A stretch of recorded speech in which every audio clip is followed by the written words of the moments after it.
Welcome to another edition of Wealth Without Borders podcast. And today I'm delighted to have with me Matt Beadle. Welcome to the podcast, Matt. Hi, Howard. Thank you very much for having me. That's really my pleasure. And whereabouts in the world are you, Matt? And what's the weather like? I am in a little town called Werther, which I suppose in English would be pronounced Werther. And it's where the Werther's original sweets come from. It's in northwest Germany. Oh, It's a nice, quaint little town. And to answer your question about the weather, we had snow last night. So as we speak, there are a couple of centimeters of snow. It looks very beautiful looking over the Teutoburg forest. Very nice. lovely. And it's pretty cold here in Shanghai. Also, I think it's too cold to snow. For those of you who don't know Matt Beadle's a British expat, as he just explained, living in Germany. Matt's a management consultant and facilitator, and he specializes in leadership development for young and new managers. Matt works with Fortune 500 companies and global players across the world. And in addition, Matt's the author of 4 books, and he's a regular speaker and presenter at business events, panel discussions, and TV shows. And I also happen to know Matt is a Chelsea fan and plays the guitar badly. And for those of you watching, you can see there's 3 or 4 examples of amazing looking guitars in the background. And then today's podcast title is Strengths-Oriented Leadership, the World Through B Glasses, and that's BEE. So I'm fascinated by this title, Matt. I'm really looking forward to this one. So as you know, it's 8 questions in just 8 minutes.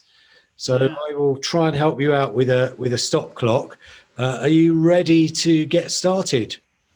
I'm ready. Let's do this. Fantastic. So 8 minutes to go. Question number 1. Who is your ideal client?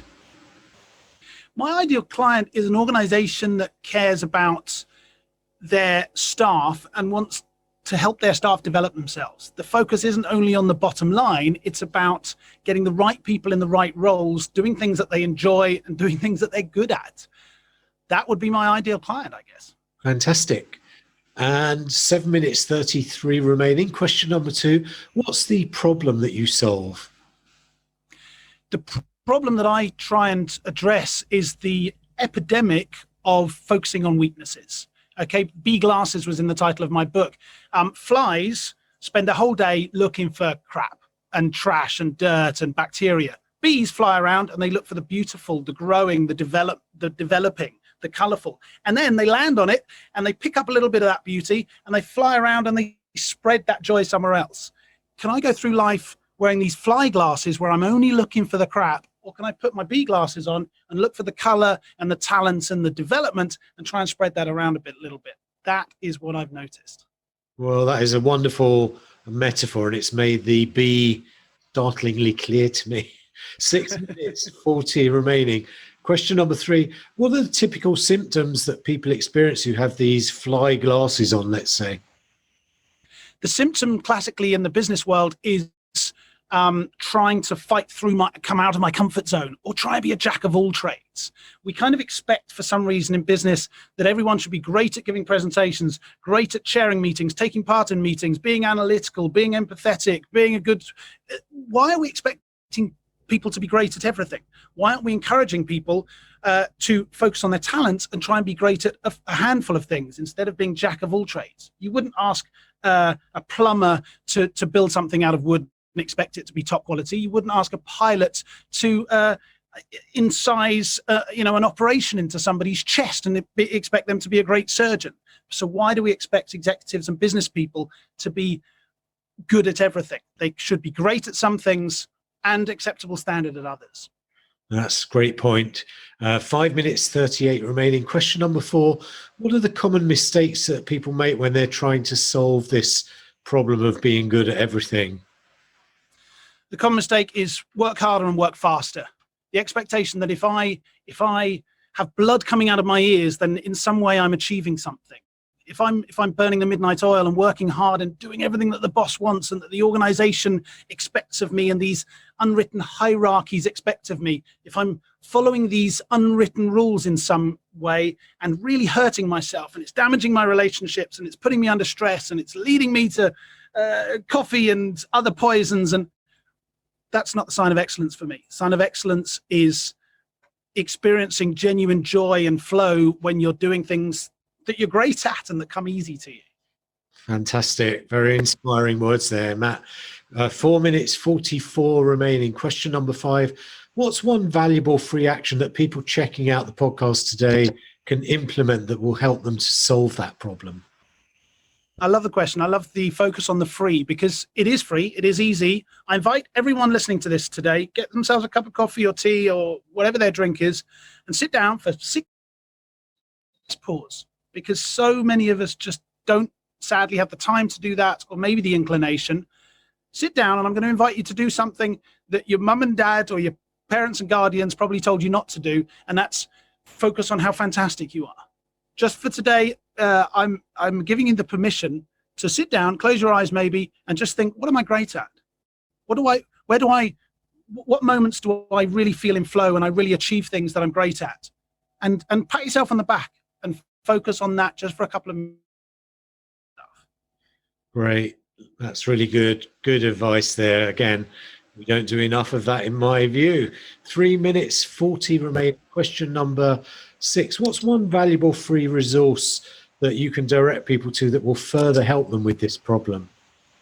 There are paid resources. There are a number of assessments out there that you can take where you answer a series of questions, and then the system will spit out some kind of profile for you to help you reflect on your talents. They're great. Don't get me wrong. They are fantastic, but it starts with self-reflection. You don't have to have a test. Okay. There are 5 signs for talent. They are desire, rapid learning, flow, that feeling that, wow, things are just happening and I'm not really in control of it. Glimpses of excellence, when I notice that things just, wow, it just works. And satisfaction, that positivity that you get when you do something. Have a think about how you do something, not what you do, not the role on your business problems cognitively, and go through those 5 steps. And when you recognize those 5 things, then you're almost certainly looking at and dealing with talent. Great. 2 minutes 40 remaining. I'm a big believer in flow, by the way. Question number 7. Nice. What concept or book or program or talk has been most impactful in your experience, Matt? I'd love to recommend the book The Leading Brain by Hans-Werner Hagemann and Friederike Fabritius. It's absolutely fantastic. It explains in a real layperson way how the brain is working when we deal with cognitive challenges, and how it can help us in team dynamics and leading at work, and how it can help us to be more strengths oriented and more B-glasses focused. So it's a wonderful book by 2 great colleagues and friends of mine. It would be remiss of me, and my wife would be very disappointed if I didn't plug my own book. I hope I'm allowed to do that, Howard. That's called Strengths Oriented Leadership, the World Through B-Glasses. And what I've tried to do in that book, again, I share all of the scientific background on how the brain works, but I try through a lot of examples to help people appreciate that strengths orientation just works. The science has shown us that it works, and experience has shown us that it works, but it requires a mindset shift, and it requires a little bit of work from me. Okay, well, 2 great books, and we'll put links to those in the podcast. 1 minute 30 remaining. Question number 8. What's the one question I should have asked you that you feel would give great value to people checking out the podcast today? I suppose a lot of the focus today in our chat today was about the professional world, which is where I work. It's where I make my money, and it's where we try and help professionals. But the beauty of strengths orientation and changing your mindset towards a more sort of B-glasses approach is that it works in all walks of life, right? In education, in bringing up children, in the networks and the communications that I have with colleagues, or the neighbor over the hedge next door.